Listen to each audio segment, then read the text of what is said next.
Hello friends, welcome to our YouTube channel रोजगार with ITI। कैसे हैं आप लोग? तो आज हम डिस्कस करने वाले हैं जो CITS एंट्रेंस एग्ज़ाम हमारा 8 जुलाई को होने वाला है। तो हमने इससे पहले CITS एंट्रेंस एग्ज़ाम जो 17 जुलाई 2022 का जो पेपर था, जो नॉन टेक्निकल का जो पोर्शन था, उसको हमने क्या किया, कंप्लीट कराया था। तो उसमें काफ़ी बच्चे कमेंट बॉक्स में मैसेज कर रहे थे कि सर वेल्डर ट्रेड का भी प्रीवियस ईयर क्वेश्चंस कुछ करा दीजिए, जिससे पता चल सके कि मतलब कैसे क्वेश्चंस एग्ज़ाम्स में आते हैं। तो हमने NSTI कानपुर के छात्रों से संपर्क किया और काफ़ी बच्चों ने जो मिलकर जो उन्होंने क्वेश्चन बताया कि उनके एंट्रेंस एग्ज़ाम में कैसे क्वेश्चंस आए थे, वो सब हमने कलेक्ट करके एक वीडियो आपको आप यहाँ पे कराने जा रहे हैं और यह 3-4 सेट में आपको प्रोवाइड कराया जाएगा। तो काफ़ी बच्चों ने अपने अनुभव को भी बताया और उसके साथ साथ क्वेश्चन भी बताएं। काफ़ी क्वेश्चन उन्होंने बताया और हमने भी CITS किया है, तो हमने भी जब एग्ज़ाम दिया था तो आपको बता दें कि जो नीमी का पैटर्न, सबसे बड़ी बात है आपको बताने जा रहे हैं हम लोग कि जो आजकल के जो नीमी क्वेश्चन PDF जो आते हैं, वह उसमें से जो आपका एक पता ही होगा कि 75 क्वेश्चन आपके कितने हैं, 75 क्वेश्चन आपके टेक्निकल के हैं और 25 नॉन टेक्निकल के हैं। तो इस 75 क्वेश्चन में से आपको 40 से 45 क्वेश्चन 40 से 45 क्वेश्चंस आपको 40 से 45 क्वेश्चन आपको किससे मिलने वाले हैं? नीमी PDF से मिलने वाले हैं। क्योंकि हमने जब एग्ज़ाम दिया था उस बार भी यही था और इस बार जो बच्चे 17 जुलाई 2022 का जो पेपर था, हमने NSTI कानपुर के छात्रों से जो संपर्क किया तो उन्होंने भी बताया कि नीमी के जो आजकल के जो PDF है उससे काफ़ी क्वेश्चंस एंट्रेंस एग्ज़ाम में आ रहे हैं। और जो 25 क्वेश्चन है उसका वीडियो हमने अपलोड कर रखा है, उसको भी आप लोग ज़रूर देखिएगा, क्योंकि यह वीडियोज़ आपको एग्ज़ाम्स में काफ़ी उपयोगी होगा। क्योंकि अगर 25 में आपको 23-24 क्वेश्चन अगर इसमें से कर देते हैं, इतना आसान होता है, और 40 से 45 अगर इसमें से कर देते हैं और 25 अगर उसमें से कर देते हैं तो आपके कितने क्वेश्चन नंबर आ जाते हैं? 65 नंबर। यानी अगर आप कुछ भी नहीं पढ़े हैं तो आप नीमी PDF पढ़कर आप NSTI कॉलेज में सिलेक्शन ले सकते हैं, क्योंकि काफ़ी बच्चे इसको समझ नहीं पाते हैं। यही हम आपको बताना चाहते हैं और आपको चलते हैं क्लास की तरफ लेकर। आइए बढ़ते हैं हम लोग। तो इसमें से बच्चों ने जो क्वेश्चन बताया, ये देखिए नॉर्मली क्वेश्चन, सभी क्वेश्चंस यहाँ पे नॉर्मली हैं, कोई यहाँ पे हार्ड क्वेश्चन नहीं है, सब नॉर्मली है। तो यहाँ पे बात कर रहा है कि काटने के बाद एक प्लेट को बर निकालने के लिए कौन सा ऑपरेशन किया जाता है। यानी किसी भी मेटल को अगर काट देते हैं उसके बाद उसमें जो बर उपस्थित होते हैं उसको निकालने के लिए हम लोग क्या करते हैं? फाइलिंग करते हैं। क्या क्या करते हैं? फाइलिंग करते हैं। यानी हमारा ऑप्शन नंबर B क्या हो जाएगा? यहाँ पे ऑप्शन नंबर B सही हो जाएगा। ठीक है, आगे बढ़ते हैं हम लोग। अगला क्वेश्चन क्या कह रहा है, ये देखिए, ये नॉर्मली क्वेश्चन है, ज़्यादा कठिन क्वेश्चन नहीं आएंगे, बस आपको एग्जाम्स में माइंड को अपने क्या करना है, स्थिर रखना है। ठीक है, अगला क्वेश्चन कह रहा है किसका प्रयोग गर्म जाप को पकड़ने के लिए किया जाता है। तो किसका प्रयोग गर्म जाप को पकड़ने के लिए करते हैं? तो हमारा जो आता है टोंग्स, जिसको हम लोग चिमटा बोलते हैं, जिसको क्या बोलते हैं? चिमटा बोलते हैं। ऑप्शन नंबर A हमारा सही हो जाएगा। इसको पकड़ने के लिए हम लोग क्या करते हैं? टोंग्स का उपयोग करते हैं गर्म जाप को। ठीक है, देखिए अगला क्वेश्चन क्या कह रहा है हमारा, किस फाइल की चौड़ाई लंबाई में समांतर होती है। तो किस फाइल की चौड़ाई लंबाई में समांतर होती है? तो हमारा यहाँ पे हो जाएगा हैंड फाइल। क्या हो जाएगा? हैंड फाइल की लंबाई चौड़ाई में समांतर होती है। और फाइल के बारे में आपको पता ही होगा, जो हमारी फाइलें होती हैं, जैसे ये हमारी एक फ़ाइल देख लीजिए आपको, ये क्या है हमारा, ये हमारा क्या होता है? टैग होता है। ठीक है, ये हमारा टिप होता है और इस पर हमारे क्या कटे होते हैं? दांते कटे होते हैं। ठीक है, या ये वाला पोर्शन हमारा क्या होता है? हील होता है। ठीक, तो जो फाइल होती है हमारी, यह 2/3 भाग समांतर होती है। किधर? इधर हैंडल की तरफ, हील की तरफ 2/3 भाग समांतर और पॉइंट की तरफ 1/3 भाग टेपर में होती है। और ये लंबाई और चौड़ाई दोनों में होती है। लेकिन जो हमारी हैंड फाइल होती है यह चौड़ाई में क्या होती है? समांतर होती है, टेपर नहीं होती है। ठीक है, इस बात को आप लोग ध्यान में रखिएगा। ठीक है, और इसमें जो प्रथम कट होता है उसको हम लोग क्या बोलते हैं? ओवर कट बोलते हैं, जिसका एंगल हमारा कितना होता है? 60 डिग्री होता है। प्रथम कट का एंगल 60 डिग्री होता है। और जो हमारा सेकेंड कट होता है उसको हम लोग अप कट भी बोलते हैं, उसमें दो कटिंग होगी, तो जिसका पहला एंगल होगा वो हमारा कितना होगा, पहला एंगल हमारा 70 डिग्री होता है और दूसरा एंगल हमारा कितना होगा, 51 डिग्री होता है। ठीक है, दूसरे वाले में। आइए अगला क्वेश्चन देखते हैं हम लोग। कौन सी गैस फ्लेम अलौह तथा लौह धातुओं की वेल्डिंग के लिए उपयोगी है? तो आपको बता दें हम लोग, ऑक्सी एसिटिलीन जो गैस फ्लेम होती है, कौन सी गैस फ्लेम, ऑक्सी एसिटिलीन नहीं, एसिटिलीन और ऑक्सीजन, यहाँ पे ध्यान दीजिए, एसिटिलीन और ऑक्सीजन जो गैस फ्लेम होती है यह लौह और अलौह दोनों धातुओं के लिए उपयोगी होती है। और इसका जो टेम्परेचर होता है हमारा, यह होता है 3100 से 3300 डिग्री सेल्सियस। कितना होता है, ध्यान दीजिए, 3100 से 3100 डिग्री सेल्सियस से 3300 डिग्री सेल्सियस इसका क्या होता है, टेम्परेचर होता है। ठीक है, आगे बढ़ते हैं हम लोग। फिर वही बात कर रहा है ऑक्सी एसिटिलीन। यहाँ पे देखिए, ऑक्सी एसिटिलीन ज्वाला में सबसे गर्म बिंदु कौन सा होता है, यानी उसका टेम्परेचर की बात कर रहा है यहाँ पे ना। इसका टेम्परेचर हमारा कितना हो जाएगा, ऑप्शन नंबर डी। अभी बात की आप लोगों की 3000 से 3200 डिग्री सेल्सियस, या फिर हमने बताया आपकी 3100 से 3300, तो इसमें यही रेंज में मिल रहा है, उसके करीब देखिए यही वाला है। तो इसमें 3 प्रकार की गैस फ्लेम आती है। कितने प्रकार की आती है, 3 प्रकार की आती है। पहला हमारा क्या होता है, पहला समझ लेते हैं पहले। पहला हमारा होता है न्यूट्रल फ्लेम। क्या होता है, न्यूट्रल, पहला हमारा न्यूट्रल फ्लेम आती है। तो न्यूट्रल फ्लेम में क्या होता है, इसका ऑक्सीजन और एसिटिलीन का अनुपात, ऑक्सीजन और एसिटिलीन का जो अनुपात होता है हमारा, यह कई बार पूछा जाता है, तो वो 1:1 का अनुपात होता है। और इसका टेम्परेचर पूछता है, इसका टेम्परेचर पूछता है। टेम्परेचर बता सकते हैं आप लोग 3200 डिग्री सेल्सियस। क्या होगा, 3200 डिग्री सेल्सियस हमारा किसका टेम्परेचर हो जाएगा, न्यूट्रल फ्लेम का। इसका ऑक्सीजन और एसिटिलीन का अनुपात 1:1 हो जाएगा। और इसकी जो यूज करते हैं हम लोग, ये भी बात ध्यान दीजिए कि जो हमारी न्यूट्रल फ्लेम होती है, इसका सबसे अधिक उपयोग क्या आता है, इसका उपयोग हम लोग माइल्ड स्टील, कास्ट आयरन, तांबा, एल्युमिनियम के लिए करते हैं। किसके लिए, माइल्ड स्टील हो जाएगा हमारा, माइल्ड स्टील, तांबा के साथ साथ हमारा क्या आएगा, एल्युमिनियम भी आ जाएगा हमारा इसी में। ठीक है, ये हमारा न्यूट्रल फ्लेम हो गया, इससे संबंधित हो गया। अब इसके बाद हमारा आता है, न्यूट्रल फ्लेम के बाद अभी आ जाएगा कार्बोराइजिंग फ्लेम। दूसरा क्या है, दूसरा वाला हमारा क्या आएगा, कार्बोराइजिंग फ्लेम। इसको देखिए, कार्बोराइजिंग, ठीक है। इसका जो ऑक्सीजन और एसिटिलीन का अनुपात होता है 0.9:1 का रेशियो होता है। टेम्परेचर जान जाइए, टेम्परेचर क्या होता है, टेम्परेचर इसका होता है हमारा, इससे क्या होता है, ये हमारा 3100 डिग्री सेल्सियस होता है। टेम्परेचर कितना होता है, 3100 डिग्री सेल्सियस टेम्परेचर हो गया। और इसके साथ साथ इसको रिड्यूसिंग फ्लेम भी कहते हैं। कार्बोराइजिंग फ्लेम को ध्यान दीजिए, कार्बोराइजिंग फ्लेम को रिड्यूसिंग फ्लेम भी बोलते हैं। इसका यूज कहाँ करते हैं हम लोग, तो यूज को भी जान जाइए। इसका यूज हम लोग फेसिंग के लिए, किसके लिए, फेसिंग क्रिया अगर किसी जाप की कर रहे हैं उसके लिए करेंगे। हाई कार्बन स्टील के लिए, और उसके साथ साथ एलॉय स्टील के लिए। ठीक है, हाई कार्बन स्टील और एलॉय स्टील के लिए हम लोग इसका यूज करेंगे। इसके बाद हमारा लास्ट वाला कौन सा आता है, ऑक्सीडाइजिंग फ्लेम। सब फ्लेम को आप यहाँ पे आप लोग विस्तार में देख सकते हैं। हमारा आता है अगला ऑक्सीडाइजिंग फ्लेम। तो ऑक्सीडाइजिंग फ्लेम के बारे में हम लोग जान लेते हैं। इसका जो रेशियो होता है 1.5 रेशियो है, यानी ये 1.5 जो मात्रा है वो किसकी मात्रा है, वो ऑक्सीजन की है और 1 एसिटिलीन की है। ठीक है, इसका जो टेम्परेचर भी जान जाइए। इसका जो टेम्परेचर होता है हमारा, ये 3300 डिग्री सेल्सियस होता है। क्या होता है, 3300 डिग्री सेल्सियस इसका टेम्परेचर होता है। और इसका यूज कहाँ करते हैं, पीतल तथा कांसा के लिए यूज कहाँ करते हैं, पीतल हो गया आपका, उसके बाद कांसा हो गया। ठीक है, उसके लिए करते हैं।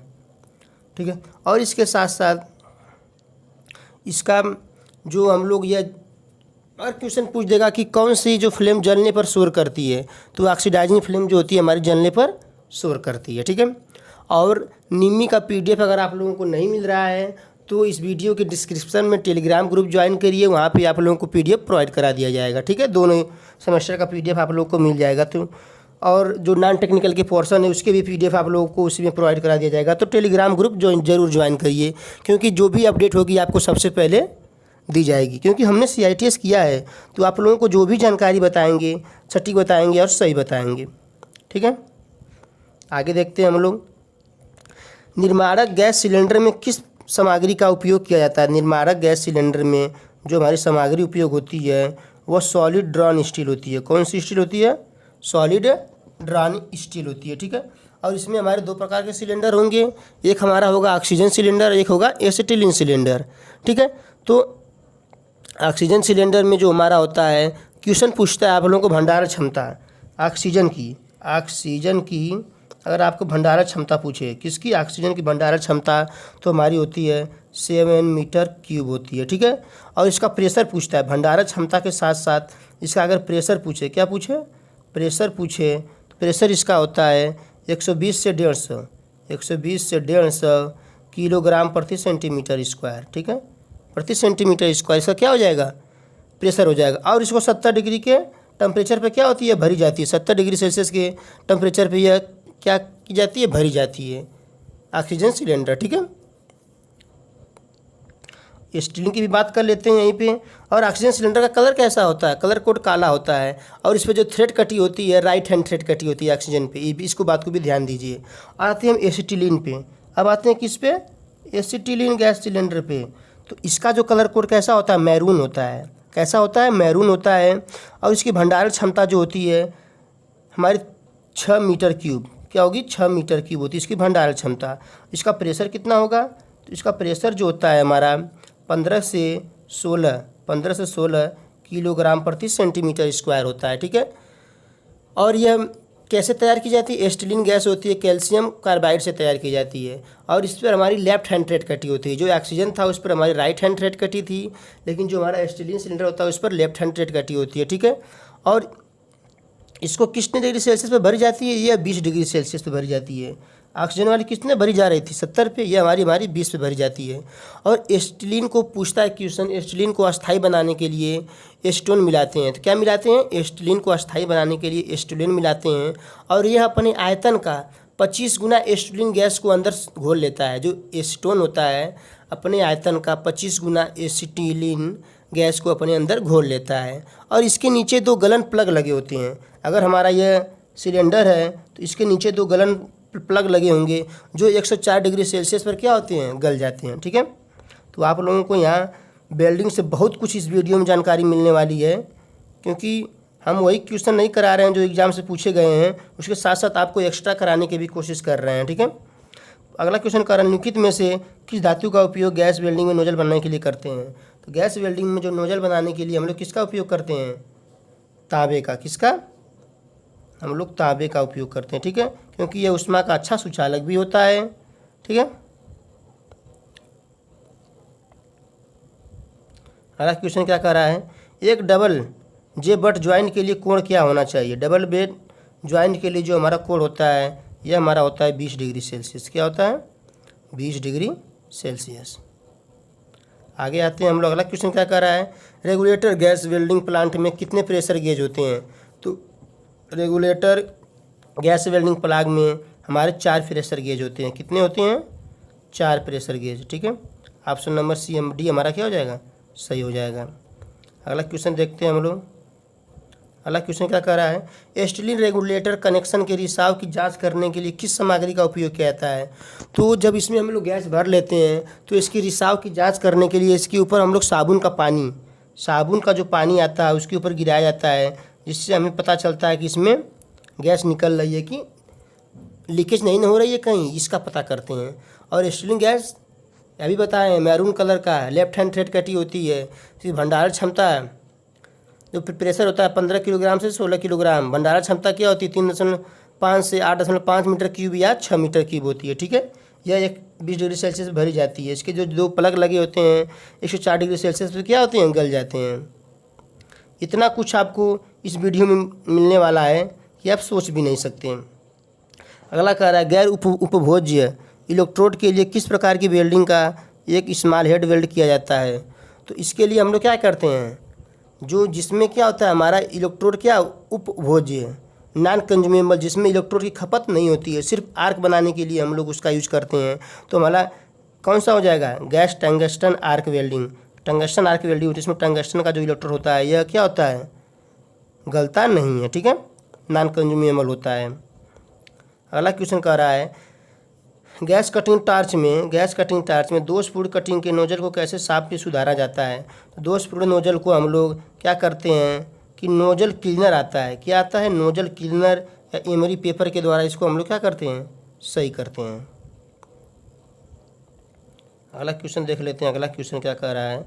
अगला क्वेश्चन कह रहा है हमारा कि स्टील के अंडर वाटर गैस कटिंग के लिए कौन सी गैस का संयोजन बेहतर है? तो इसके लिए हमारा हो जाएगा ऑक्सीकोल गैस। कौन सी गैस? ऑक्सीकोल गैस। और ये जो हमारी गैस होती है ऑक्सीकोल गैस, इसका जो टेम्परेचर होता है हमारा, सभी इसका टेम्परेचर जान लीजिए, 1800 से 2200 डिग्री सेल्सियस। 1800 से कितना? 2200 डिग्री सेल्सियस हमारा ऑक्सीकोल गैस का क्या होता है? टेम्परेचर होता है, ठीक है। इस फ्लेम का उपयोग सिल्वर सोल्डरिंग और ब्रेजिंग के लिए भी करते हैं, ठीक है। ऑक्सी स्टीलिंग गैस फ्लेम के बारे में आपको बताया ही है। और पेट्रोलियम वाला जो होता है इसका 2700 से 2800 डिग्री सेल्सियस टेम्परेचर होता है। कितना होता है? 2700 से 2800 डिग्री सेल्सियस। हमारा किसका हो जाएगा? एलपीजी वाला हो जाएगा, ठीक है, एलपीजी का। और इस फ्लेम का उपयोग कहाँ करते हैं? स्टील की कटिंग के लिए और गर्म करने के लिए, यानी फ्री हीटिंग के लिए और स्टील की कटिंग के लिए हम लोग एलपीजी का यूज करते हैं। और ऑक्सीकोल वाला स्टील के अंदर वाटर का गैस कटिंग के लिए। ये एक रजिस्टेंस वेल्डिंग विधि है। रजिस्टेंस वेल्डिंग मतलब रजिस्टेंस वेल्डिंग के अंतर्गत हमारी वह वेल्डिंग आती है जिसको हम लोग क्या करते हैं, उसमें विद्युत करंट को क्या करते हैं? उत्पन्न कराते हैं, फिर उसको लाल गर्म हो जाता है, जिससे विद्युत करंट उत्पन्न कराने के बाद उसके बाद उसको हम लोग क्या करते हैं? स्पाट यानी चोट मारते हैं, दबाव देकर उसको क्या करते हैं? एक दूसरे को धातु को जोड़ देते हैं, वो हमारी रजिस्टेंस वेल्डिंग कहलाती है।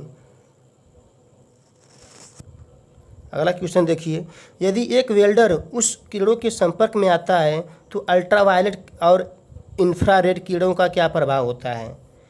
इसमें कह रहा है यदि एक वेल्डर उन किरणों के संपर्क में आता है, अल्ट्रावायलेट और इंफ्रारेड किरणों के, तो उसका क्या प्रभाव होगा उसके शरीर पर? तो उसके शरीर पर हमारा क्या प्रभाव होगा? तो उसकी आँखों पर प्रभाव होता है। ये जो किरणें होती हैं हमारी आँखों के लिए काफ़ी नुकसानदायक होती हैं, ठीक है। अगला क्वेश्चन देखिए, आर्क वेल्डिंग में किस प्रकार के ट्रांसफार्मर का उपयोग किया जाता है? अब यहाँ पे बात कर रहा है ट्रांसफार्मर का। आर्क वेल्डिंग में किस प्रकार के ट्रांसफार्मर का उपयोग किया जाता है? तो जो हमारी आर्क वेल्डिंग होती है इसमें हम लोग स्टेप डाउन ट्रांसफार्मर, ध्यान दीजिए, step down transformer, step down transformer का उपयोग क्यों करते हैं? क्योंकि इसका यूज़ क्या होता है? देखिए, यह जो होता है हमारा स्टेप डाउन ट्रांसफार्मर, यह जो होता है हमारी जो करंट होता है, जो हमारा एसी मेन सप्लाई और जो हमारी एसी मेन सप्लाई होती है उसमें क्या होता है? हाई वोल्टेज और लो करंट होता है। एसी मेन सप्लाई जो हमारी आती है उसमें हाई वोल्टेज क्या होगा? हाई होगा, और करंट क्या होगा? लो होगा। इसी को क्या करता है यह लो वोल्टेज और हाई करंट में, यह लो वोल्टेज यह क्या देगा? लो वोल्टेज देगा और हाई करंट देगा, ठीक है, जिससे हम लोग वेल्डिंग करते हैं, यानी स्टेप डाउन ट्रांसफार्मर का उपयोग आर्क वेल्डिंग में करेंगे। और इसमें क्या होता है? वोल्टेज 10 से 25 वोल्ट होता है। इसमें वोल्टेज कितना होता है? 10 से 25 वोल्टेज, और करंट 100 से 2000 एम्पियर हमारा क्या होता है? करंट होता है, ठीक है।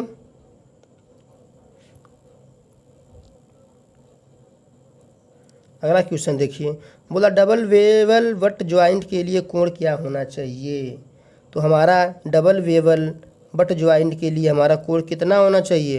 तो हमारा कोण होगा यहाँ पर ऑप्शन नंबर ये सही हो जाएगा, 75 डिग्री हो जाएगा, ठीक है। चलिए आगे बढ़ते हैं हम लोग। अगला क्वेश्चन क्या कह रहा है? आसान वेल्डिंग के लिए कौन सी स्थिति लाभप्रद है? आसान वेल्डिंग के लिए यहाँ पे हमारा 65 क्वेश्चन कह रहा है आसान वेल्डिंग के लिए हम कौन सा यूज करेंगे? समतल, फ्लैट, हमें आसानी से वेल्डिंग यहीं पे ना हो पाएगी। सबसे कठिन कौन सा होता है? ओवरहेड वाला, सबसे कठिन ओवरहेड वाला होता है। यह क्वेश्चन देखिए, काफ़ी अच्छा क्वेश्चन है। बोला है आर्क वेल्डिंग द्वारा 10 mm मोटी प्लेटों को वेल्ड करने के लिए कितने करंट की दिया जाना चाहिए। आर्क वेल्डिंग में 10 mm मोटी प्लेट को करने के लिए हमें 110 एम्पियर, कितना एम्पियर, 110 एम्पियर की आवश्यकता होगी। आगे आइए, बोल रहा है एल्युमिनियम वेल्डिंग में किस प्रकार की ध्रुवता का उपयोग किया जाता है। अब 79 की बात कर रहा है, 79 क्वेश्चन नंबर जो हमारा इसमें होगा हमारा विपरीत ध्रुवता। ठीक है, ये मैं सोचिए कि हमने 79 क्वेश्चंस करा दिए, हमने वही क्वेश्चंस लिए हैं, आपकी निमी पीडीएफ से ही लिए हैं, हमने कहीं अलग से क्वेश्चंस नहीं लाए हैं, निमी पीडीएफ से लाए हैं। जो बच्चों ने बताया है कि हाँ यह क्वेश्चन आए थे निमी पीडीएफ से, वही क्वेश्चंस हम लिए हैं। ठीक है, तो इसमें हमारी क्या हो जाएगा, विपरीत ध्रुवता। ठीक है, तो थोड़ा ध्रुवता की भी बात कर लेते हैं। ध्रुवता क्या होता है, तो ध्रुवता जो हमारा होता है, यह जो इसमें जो हमारी विद्युत सर्किट होती है में करंट के प्रवाह की दिशा, जो प्रवाह की दिशा होती है विद्युत सर्किट में, जो करंट पर फ्लो होता है जब हम वेल्डिंग करते हैं, तो उसमें दिशा को ही हम लोग क्या बोलते हैं, ध्रुवता बोलते हैं, उसको पोलैरिटी भी कहते हैं। ठीक है, पोलैरिटी का जो चुनाव होता है केवल डीसी वेल्डिंग सेट में होता है, ये भी ध्यान दीजिए।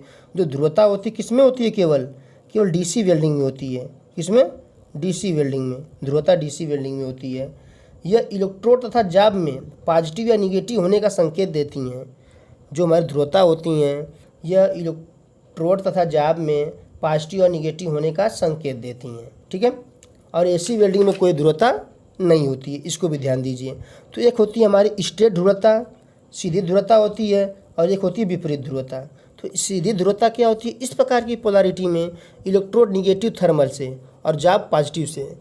स्टेट वाला क्या होगा, जाब पॉजिटिव से होगा, तो जो पॉजिटिव जाब से पॉजिटिव से होगा तो पॉजिटिव, यानी इसमें इलेक्ट्रोड पर जो हमारा इलेक्ट्रोड होगा उस पर 34% ताप जाता है, और जो हमारी जाब होगी क्या होगा, जाब पर हमारा 66%, कितना, 66%। यहाँ पर हमारा जाब क्या है, मोटा है, जाब हमारा मोटा है, तो यह जाब मोटा होगा, 66% करंट दे रहे हैं, इसका मतलब जाब मोटा होगा ना। तो स्ट्रेट पोलैरिटी का यूज वहाँ करेंगे जहाँ हमें मोटे जाबों का यूज करना होगा। ठीक है, मोटे जाबों पर वेल्डिंग करना होगा, उसमें करंट अधिक देंगे तभी ना वो पिघलेगा। ठीक है, इसीलिए ये हमारा सीधी ध्रुवता होगी। अब एल्युमिनियम की बोला है, तो एल्युमिनियम हमारा हल्का होता है, पतला होता है, उसके लिए हम लोग क्या करेंगे, उल्टा कर देंगे। तो विपरीत ध्रुवता में हमारा क्या हो जाता है, तो जो हमारा जाब होता है वही उल्टा करंट जाएगा। अब हमारे जाब पर कितना जाएगा, जाब पर 34% और इलेक्ट्रोड पर 66% जाएगा। ठीक है, तो इसमें हमारा पतले जाबों के लिए करते हैं। यह क्या होगा, पतले जाबों के लिए, यह पतले जाबों के लिए, और यह वाला जो था सीधी वाला यह भारी जाबों के लिए, मोटे जाबों के लिए, इसको कह सकते हैं मोटे जाबों के लिए। ठीक है, तो ध्रुवता का मतलब आप लोगों को समझ में आ गया होगा। और यहीं पे हम लोग बात कर लेते हैं, आगे देखते हैं क्या क्वेश्चन बोल रहा है। पोलैरिटी क्या है, पोलैरिटी क्या, अभी हम बात किए हैं पोलैरिटी क्या है। पोलैरिटी हमारा होता है करंट की दिशा।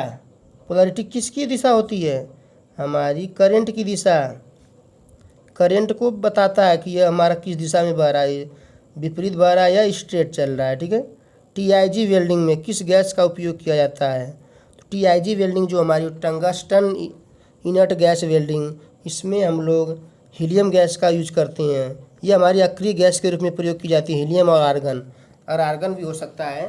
तो कहीं क्वेश्चन पूछेगा आपको टीआईजी वेल्डिंग में अक्रिय गैस के रूप में किस गैस का उपयोग करते हैं, तो हीलियम और आर्गन गैस का उपयोग करते हैं। इसके बाद हमारा अगला क्वेश्चन आता है ऊर्ध्वाधर स्थिति में वेल्डिंग करते समय इलेक्ट्रोड का कोण क्या रहता है। ऊर्ध्वाधर स्थिति मतलब खड़ी स्थिति में वेल्डिंग कर रहे हैं, तो इलेक्ट्रोड का कोण क्या होगा, तो हमारा यहाँ पर इलेक्ट्रोड का कोण हो जाएगा 80 से 90, क्या हो जाएगा, 80 से 90 हो जाएगा। ठीक है, अब यहाँ पे हम लोग बात कर लेते हैं इलेक्ट्रोड के बारे में। तो इलेक्ट्रोड जो हमारा होता है इसकी साइज़ कैसे लेते हैं, पहले इसके बारे में जान लेते हैं कि इसकी होता क्या है। तो इसका उपयोग हम लोग आर्क बनाने के लिए करते हैं, इलेक्ट्रोड का उपयोग आर्क बनाने के लिए, और आर्क बनाने और वेल्डिंग करते समय फिलर मेटल के रूप में किया जाता है। यह वेल्डिंग जब हम करते हैं तो फिलर मेटल जो हमारा इसमें पिघल कर यह भरता है। ठीक है, यह नंगी या फ्लक्स लगी हुई आती हैं, कभी कभी यह कोटेड भी होती हैं, फ्लक्स जो ऑक्सीडेशन को रोकती हैं। तो ये इलेक्ट्रोड का साइज़ जो लेते हैं हम लोग कोर वायर के व्यास से। यानी जो हमारा अगर ये आपको इलेक्ट्रोड बताते हैं हम लोग, जो हमारा ये अगर इलेक्ट्रोड है, ये हमारा क्या है, कोर वायर है। यानी अभी एक वायर है, इस पर हम लोग कोई फ्लक्स नहीं लगाया है, ठीक है। और इसके ऊपर हम लोग क्या लगा देते हैं, फ्लक्स की कोटिंग कर देते हैं, ठीक है। तो यह क्या करता है, फ्लक्स हमारा जो हमारी जो बाहरी जो ऑक्सीजन से क्या करता है, क्रिया से हमें रोकता है, ठीक है, ऑक्सीडेशन से रोकता है, ठीक है। और इसका जो साइज लेंगे हम, जो हमारा कोर वायर, या जो हमारा वायर होगा कोर वाला, इसके व्यास से हम लोग इसका हम लोग क्या लेंगे, साइज लेंगे, ठीक है। यह 1.5 mm से लेकर 10 mm तक की साइज़ में मिलते हैं। 1.5 mm, 2 mm, 2.5 mm, 3.15 mm, उसके बाद 4 mm आता है, फिर 5 mm, 6 mm, 6.3 mm, 8 mm और 10 mm, ठीक है। कौन कौन आते हैं, 1.5 mm से लेकर 1.5 mm, 2 mm आता है, 2.5 mm भी आता है, उसके साथ साथ 3.15 mm आता है, और उसके बाद 4 mm आता है, 5 mm आता है, उसके बाद 6 mm आता है, और 6 के बाद 6.3, उसके बाद 8 और 10, यानी इतने साइज़ों में हमारे मिलते हैं, ठीक है। आमतौर पर इलेक्ट्रोड की लंबाई, अब लंबाई पूछ देगा तो आमतौर पर इलेक्ट्रोड की लंबाई हमारी 250 mm होती है। ध्यान दीजिए, इलेक्ट्रोड की लंबाई 250 mm और 300 mm, 350 mm, 450 mm, 250 mm, उसके बाद 300 mm, उसके बाद 350 mm, उसके बाद 450 mm, ठीक है। अगर स्टैंडर्ड लंबाई पूछे तो 350 से 450 स्टैंडर्ड लंबाई, यहाँ पे देखिए 350 से 450 हमारी क्या होगी, स्टैंडर्ड लंबाई हो जाएगी, ठीक है। और जो हमारी इस पर कोटिंग की जाती है, ये भी हमारी 3 प्रकार की होती है, लाइट कोटेड होती है, मीडियम कोटेड और हैवी कोटेड। तो लाइट कोटेड जो होता है हमारा 1.2 से लेकर 1 यहाँ बता दे रहे हैं आप लोग को, जो इस पर हमने बताया अभी, ये कोर वायर है, इसके ऊपर जो कोटिंग की जाती है ये हमारी 3 प्रकार से की जाती है। पहला हमारा होता है लाइट वाला, यह होता है हमारा 1.2 से 1.3 तक, ठीक है, इलेक्ट्रोड का कोटिंग फैक्टर जो होता है।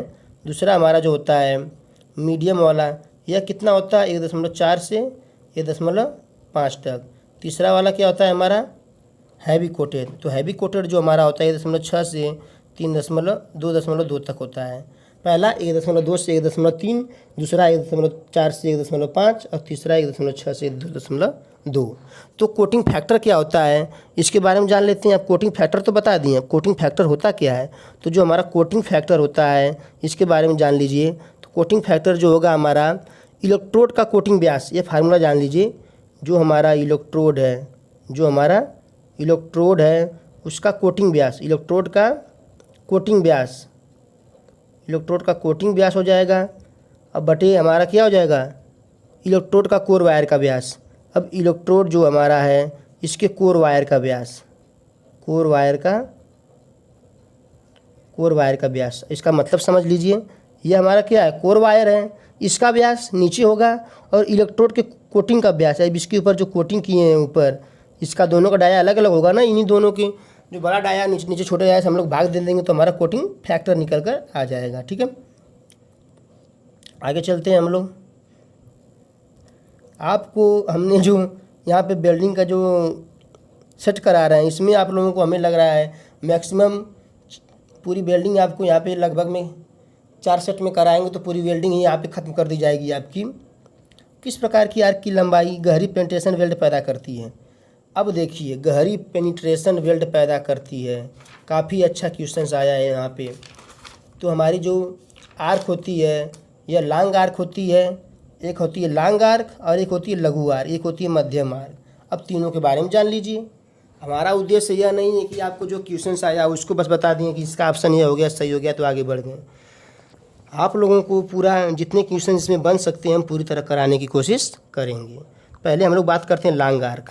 तो लॉन्ग आर्क जो होती है, यदि अब लॉन्ग आर्क कहते किसे हैं, यदि देखिए हमारी जो वेल्डिंग तल है और ये हमारा क्या है, इलेक्ट्रोड है, ठीक है, और इसके बीच की जो ये लेंथ होती है, जो हमारी वेल्डिंग जो ये इलेक्ट्रोड के पॉइंट और वेल्डिंग की तल होती है उसके बीच की जो लेंथ होती है, इसको हम लोग आर्क लेंथ बोलते हैं ना, इसी को हम लोग आर्क लेंथ बोलते हैं।